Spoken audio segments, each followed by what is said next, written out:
Greg Norman has landed in hot water once. Again, as a high school girl was assaulted at Norman's Florida home by two boys at a party where alcohol was openly served to her, her alleged attackers, and a bunch of other minors. Now, you might be thinking, why is Greg Norman hosting teenage parties at his house?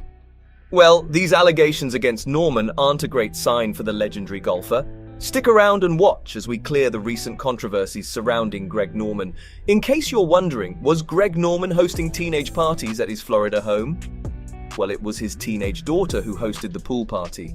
Norman, a 68-year-old golf legend, and his wife, interior designer Kirsten Kuttner, didn't think twice before getting the kids drunk, according to the victim's parents.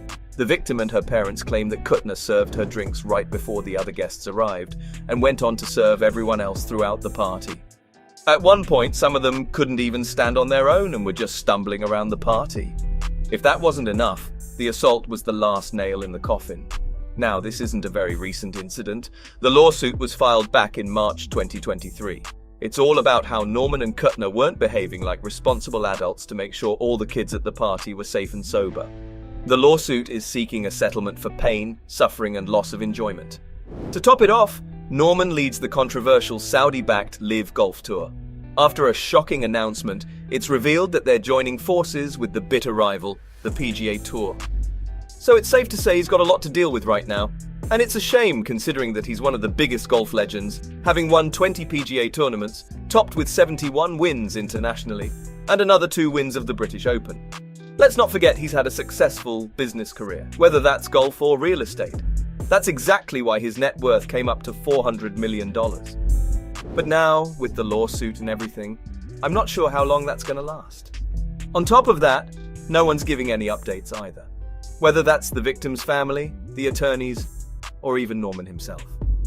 Norman's daughter, who hosted the party, is actually Kuttner's from her previous relationship, so it makes it a bit more complicated. But that doesn't mean he's going to give up. You see, Norman's attorney, Stuart Grossman, actually responded to the lawsuit, claiming that every single one of the allegations in this complaint was false. And if that wasn't enough, the lawsuit was filed about 2 years after the event. That's right, it's not as recent as you think.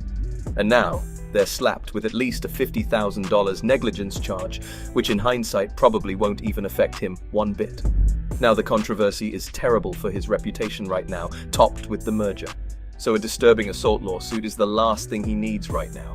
That said, as this legal battle unfolds, the implications for the Normans and his reputation in the golf industry are unpredictable. And of course, with something like this going on, fans blew up Twitter with their reactions, mostly criticizing him for piling up the lawsuits. At the same time, others also commented on Norman's invitation to testify on the PGA Tour PIF deal.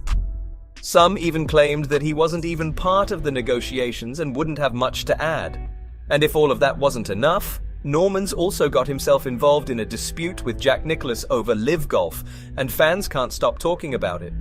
In general, fans have been pretty vocal about their opinions on every single one of the controversies around Greg, especially the one about Nicklaus. You see, the controversial LIV Golf CEO is already caught up in that lawsuit because Nicklaus's companies were subpoenaed for documents, specifically regarding a quote about Nicklaus himself.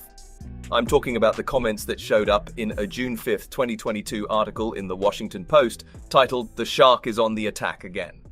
In that article, Norman claimed Nicklaus sent him an email claiming that the new tour officially had his blessings. It was sent right after the man himself attended a LIV presentation. Or at least that's what Norman said. But as for the subpoena, it's for every single document regarding the claims made in the article. To top it off, the Nicklaus's companies sued Jack in May 2022 for 6 causes, mostly focused on a breach of contract between the parties. There was a complaint filed in the Supreme Court of the state of New York that claimed a lot of things, including the fact that Jack never even had the legal right to compete with the companies for business, let alone merge with another. And that's not even the most shocking part. Turns out the Nicklaus companies were founded by Jack Nicklaus himself, but he willingly ended his employment with the company back in June 2017. So it looks like Greg Norman has a lot of legal stuff to deal with right now. But what are your thoughts on the latest controversy surrounding the golf legend? Let us know in the comments below. That's it for this video. If you enjoyed watching this video, remember to leave a like, subscribe, and ring that bell icon so you can see our upcoming videos. Thanks for watching, and we'll see you in the next one.